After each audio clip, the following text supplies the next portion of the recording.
Lech Lecha is the name of this week's Torah portion. Reams and reams of information have been spent time and again speaking about what Lech Lecha truly means and what its import is for us today. Lech Lecha, get yourself up, me'artzecha, from the land in which you dwell. Why was it necessary? Necessary perhaps because if you stay amongst people that are antithetical to the way that you want to live your life, you will more likely end up looking like them than by you.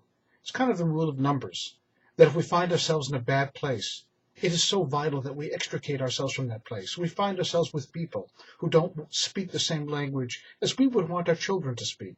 It's so important to get ourselves into a different place, a different sense of being, a different milieu if necessary.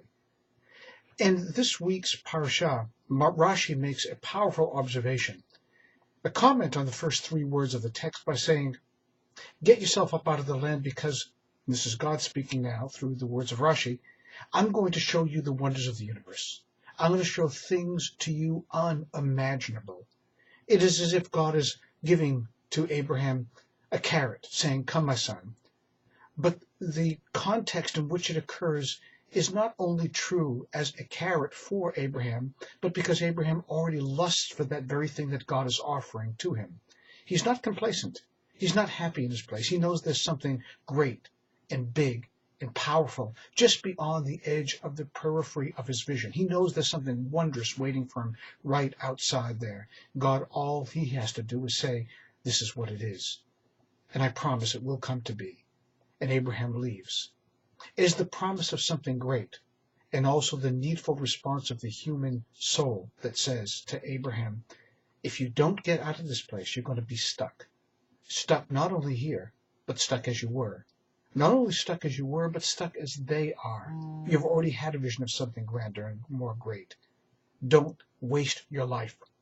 Don't spend it in a place where it will be squandered.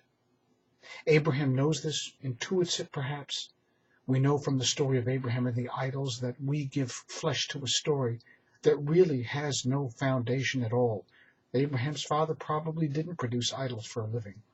But we try to make sense of why Abraham had this ability to be able to see beyond the thick veil that somehow impaired everybody else's vision. But Abraham, no. His eyes were clear. His vision was right. One more thought, that not only, says one of the great sages, does Abraham need to be called from beyond the pale of his own existence into the light, but also he needs to be called so that he and his children will be saved. You see, it's not only Abraham that needs to save his own life, but he sees beyond. God says to him, through one of the great midrashim, you should not have children here, and I will not allow you to have children in this land of Babylonia or Ur or whatever it was. Because if they live in this place, they will die in this place.